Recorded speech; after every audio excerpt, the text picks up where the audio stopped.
நிகழவுள்ள யுத்தமானது தமது சபதத்தின் விளைவாய் விளங்கும். தவறு வாசுதேவரே.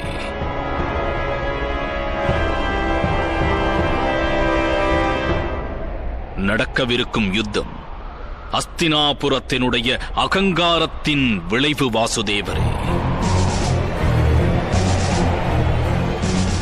அஸ்தினாபுரம் அன்று தன்னுடைய சக்தியை வெளிப்படுத்தி எனது சகோதரியின் ஒளிமயமான எதிர்காலத்தினை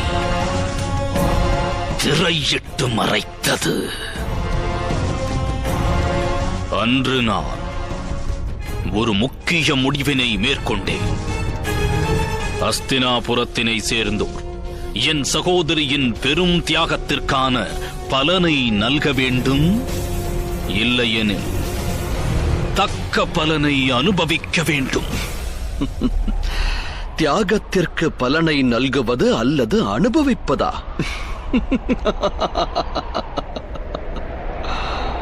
தியாகத்திற்கு மதிப்பளிக்காது பலனை எதிர்பார்த்தால் வேதனை ஒன்றையே பிராப்தமாய் பெற நேரிடும்.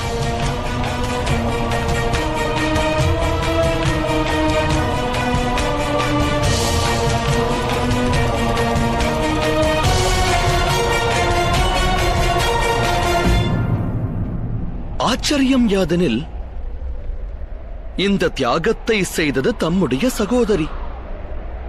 ஆனால் அதன் பலனை எதிர்பார்த்ததோ தாமாவீர்கள். உண்மையைச் சொன்னால் தம்முடைய சகோதரியின் வாழ்வுதனில் இருள் சூழ்ந்ததால் தாம் பழி உணர்வினை முன்னிறுத்தி அதை நிறைவேற்ற முயற்சி செய்தீர்கள். தம்முடைய கர்மங்களை தியாகம் எனக் கூறி சதி திட்டம் தீட்டி அதை நிறைவேற்றியும் வந்தீர்கள். சதி? சதியா? சதி செய்தது நானா, இல்லை தாங்களா? வாசுதேவரே, சிந்தித்து பாருங்கள்.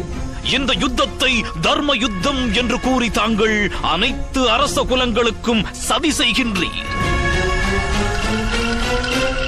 இந்த அகண்ட அகிலம் தனில் என்னை விட சதி ஆலோசனை புரிபவன் ஒருவன் உண்டெனில் அது தாங்கள்தான் வாசுதேவரே. நான் மிகுந்த நம்பிக்கையோடு இருக்கிறேன். தங்களுடைய இந்த தர்ம யுத்தத்தில் தாங்கள் சதி செயலை பிரயோகித்து அதர்மத்தை அவசியம் புரிவீர்.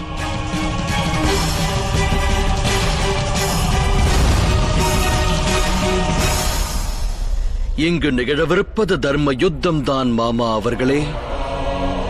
அதில் வீழ்ச்சியை உருவாக்குவதற்காக சூழ்ச்சிகள் நிகழ்த்தப்படும். தர்மத்தினை நிலைநாட்டுவதற்காக அதர்மங்கள் இழைக்கப்படும். சத்தியத்தை ரட்சிக்கும் எண்ணத்தோடு அசத்தியங்கள் உரைக்கப்படும். வாழ்வதற்காக மரணம் பரிசளிக்கப்படும். தலைவிரித்தாடும் அதர்மங்கள் அழிக்கப்பட்டு தர்மமானது ஸ்தாபிக்கப்படும்.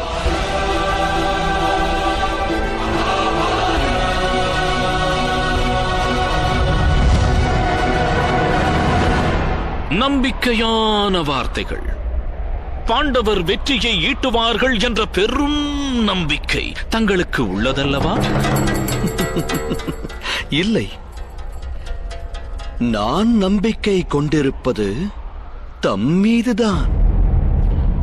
தாம் நிகழ்த்தும் சூழ்ச்சிகளின் மீது.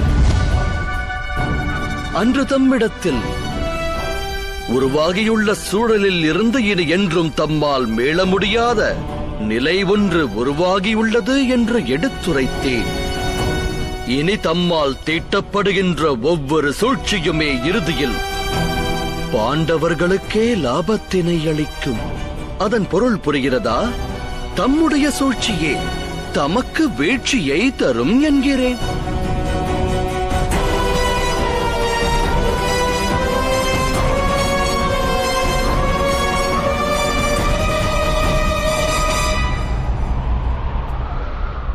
நாளைய தினம் முதல் தம்முடைய சூழ்ச்சிகளுக்கும் அனைத்து கபடங்களுக்கும் ஒவ்வொரு அதர்மச் செயலுக்கும் பதில் கிடைக்கும்.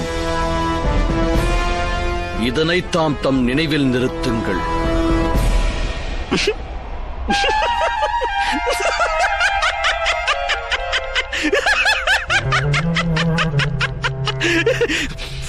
முக்கிய விஷயம் ஒன்றினை தாங்கள் நினைவில் கொள்ள வேண்டும் வாசுதேவரே.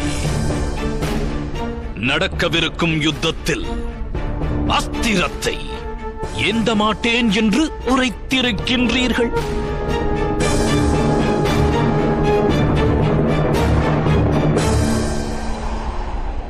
நிகழவுள்ள இந்த யுத்தத்தில் அஸ்திரம் ஏந்த மாட்டேன் என்று நான் உரைத்தது உண்மைதான். ஆயினும் என்னுடைய சக்தியானது ஆயுதம் என்றாகாது. இந்த ரணபூமியில் நான் தர்மம் எனும் சக்தியை ஏந்தி நிற்பேன். அதுவே என்னுடைய அஸ்திரமாகும். அதுவே என்னுடைய கவசமாகும். நான் ஏந்திய தர்மம்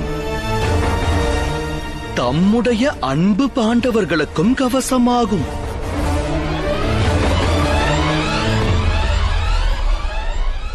கண்ணாரக் காணுங்கள் யுத்த பூமியை. பகலவன் உதித்தவுடன் யுத்தம் துவங்கும். கதிரவன் அஸ்தமிக்கும் வேளையில் இந்நிலம் முழுவதும் சடல குவியலே காட்சியளிக்கும். குருதிப் புனலில் சடலங்கள் உருள்வதை காண இயலும். ரத்தம் ஆறாய் பெருகி ஓடுவதால் காலம் உள்ளவரை இந்நிலத்தின் மண்ணானது சிகப்பாய் தோன்றும்.